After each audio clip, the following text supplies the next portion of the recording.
হাই মই ৰত্নদত্ত SHG মোটিভেশ্যনেল trainer. আজি আমি আলোচনা কৰিম আমাৰ ল'ৰা ছোৱালীবিলাকৰ স্কলাৰশ্বিপৰ কাৰণে। স্কলাৰশ্বিপ মতলব যে চৰকাৰে ল'ৰা ছোৱালীবিলাকক পঢ়া শুনাৰ ক্ষেত্ৰত সুবিধা দিছে ন, যাৰ আৰ্থিক অৱস্থা বেয়া বা ভালকৈ পঢ়া শুনা কৰিব টকা নাই, তেওঁলোকে যাতে চৰকাৰে কি কৰিছে স্কলাৰশ্বিপ দিছে যাতে তেওঁলোকে ভালকৈ পঢ়া শুনা কৰিব পাৰে। এই স্কলাৰশ্বিপটো আপোনালোকে কেনেকৈ এপ্লাই কৰিব তাৰ কাৰণে চাওক। প্ৰথমে আপোনালোকে কম্পিউটাৰ বা মোবাইলত গুগল ক্ৰমটো অন কৰিব। গুগল ক্ৰমটো অন কৰিলে তাৰপিছত এই পেজটো খোল খাব। পেজটো খোল খোৱাৰ পিছত ইয়াত চাওক আপোনাৰ এড্ৰেছ লিখাৰ জেগা আছে, তাত কি কৰিব নেশ্যনেল স্কলাৰশ্বিপ পৰ্টেল বুলি লিখিব। লিখাৰ পিছত এই পেজটো খোল খাব। ঠিক আছে, এই পেজটো খোল খোৱাৰ পিছত তলত আছে চাওক Assam Scholarship 2023 apply online for eligibility and last date. ঠিক আছে, এইটো ক্লিক কৰিব। কৰাৰ পিছত আমাৰ এই পেজটো খোল খাব। PM Modi যোজনা কৰাৰ পিছত Assam Scholarship 2023 apply online from eligibility and last date. ঠিক আছে, so ইয়াত কি দিছে চাওক Assam Scholarship. A new scholarship opportunity has been launched by the concerned authorities of the Assam government, and in this articles today you will be learning about the eligibility criteria, educational criteria, important dates and the types of scholarship present in the Assam government. In these articles we will also share with you all the procedures through which you will be able to apply online for the different types of scholarship present in the Assam government. We'll also share with you all the different types of details related to the Assam scholarship for the year 2023. We have also shared the tentative examination dates of the scholarship opportunities. ঠিক আছে, চৰকাৰে কৈছে যে ইয়াত তোমালোকে এই পৰ্টেলৰ থ্ৰুৱেদি গোটেইখিনি নতুন নতুন যিটো apply educational criteria important that's গোটেইখিনি তোমালোকে পাই যাবা। ঠিক আছে, তাৰ কাৰণে কেনেকৈ তোমালোকে এপ্লাই কৰিব লাগিব, ইয়াত চব টেবুল অফ কণ্টেণ্ট বুলি দিয়া আছে। টেবুল অফ কণ্টেণ্ট দিয়া আছে ন, ইয়াত গোটেইখিনি শ্বেয়াৰ কৰিব। Assam Scholarship 2023, types of scholarship, details of Assam Scholarship, Assam Scholarship important dates, eligibility criteria of Assam Scholarship, application process of Assam Scholarship, Assam Scholarship award details, Assam Scholarship document requires, application procedure of Assam Scholarship 2023.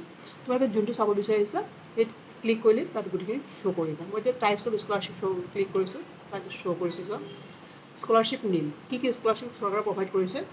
Combined merit scholarship, post graduated research fellowship Assam, pre matric scholarship for OBC student, pre matric scholarship for ST student class 1 to 8, pre matric scholarship for ST student class 9 to 10, post matric scholarship for OBC students, post matric scholarship for ST student, means cum merit scholarship Assam, national talent search exams, Assam Foundations of North America Academic Scholarship, Prime Minister's Scholarship Schemes for Central Armed Police Force and Assam. এই গোটেইকেইটা হৈছে চৰকাৰে আমাৰ scholarship provide কৰিছে। সেইখিনি পাবৰ কাৰণে তোমালোকে কি কৰিব লাগিব, কোনে কৰিছে ডিটেইলছ অফ আছাম স্কলাৰশ্বিপ, কোনে প্ৰভাইড কৰিছে এইটো name of Assam scholarship launch by Assam government. Assam গভৰ্ণমেণ্টে এইটো স্কলাৰশ্বিপ প্ৰভাইড কৰিছে। অবজেক্টিভছ প্ৰভাইডিং ফাইনেন্সিয়েল এছিষ্টেঞ্চ, টকা পইচাৰ ক্ষেত্ৰত সুবিধা কৰি দিয়া। বেনিফিচিয়াৰিজ কাক দিয়া হ'ব, ষ্টুডেণ্টছ অফ আছাম, আছামৰ যি ষ্টুডেণ্ট আছে তেওঁলোকক এই প্ৰভাইডটো দিয়া হ'ব। তো এইখিনি চোৱা আছাম স্কলাৰশ্বিপ ইম্পৰ্টেণ্ট ডেটছ, কোনটো স্কলাৰশ্বিপ কোনটো মাহত তোমালোকে এপ্লাই কৰিব পাৰা, ইয়াত গোটেইটো দিয়া আছে, পঢ়ি চাবা। এলিজিবিলিটি কেৰিয়াৰ আছাম স্কলাৰশ্বিপ 2023, কি কি এলিজিবিলিটি লাগিব। Combined merit scholarships Assam for all. The scholarship is open to students pursuing general degree and master degree courses in science, commerce and arts stream. They must have secured at least 60% marks in the last qualifying examinations. আগৰ পৰীক্ষাত যদি 60% পাইছে তেওঁলোকে এইটো apply কৰিব পাৰিব। Post graduate research scholarship, এইটো তেওঁলোকে পঢ়ি চালে গম পাবা কোনে কোনে এপ্লাই কৰিব পাৰিব। Application process of Assam scholarship, কেনেকৈ তোমালোকে এপ্লিকেশ্যন কৰিবা। Combined merit scholarship apply online, গোটেইকেইটা এপ্লাই অনলাইন কৰিব লাগিব। এইটো গোটেইকেইটা দিয়া আছে, ভালকৈ পঢ়ি চালে তোমাক গম পাবা। মই ডিটেইলছ ক'ব গ'লে বহুত টাইম লাগিব। Scholarship name combined merit scholarship Assam, award এৱাৰ্ডটো নালাগে এতিয়া। আছাম স্কলাৰশ্বিপ ডকুমেণ্ট ৰিকুৱেষ্ট, কি কি ডকুমেণ্ট লাগিব চোৱা।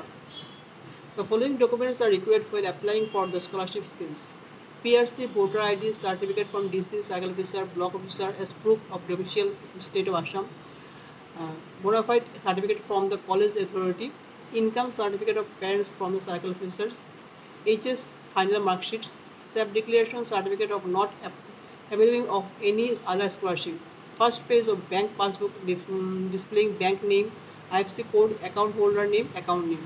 এই গোটেইকেইটা তোমালোকে দিব লাগিব। Application procedures of Assam scholarship 2023 apply কৰিবৰ কাৰণে তোমালোকে ফৰ্মটো পাবা। ফৰ্মটো কি দিয়া থাকে চোৱা। User I D, email address only, first name, middle name, last name, gender, date of birth, community, mobile number, security code. Click on register, so click korila, apply online, log with your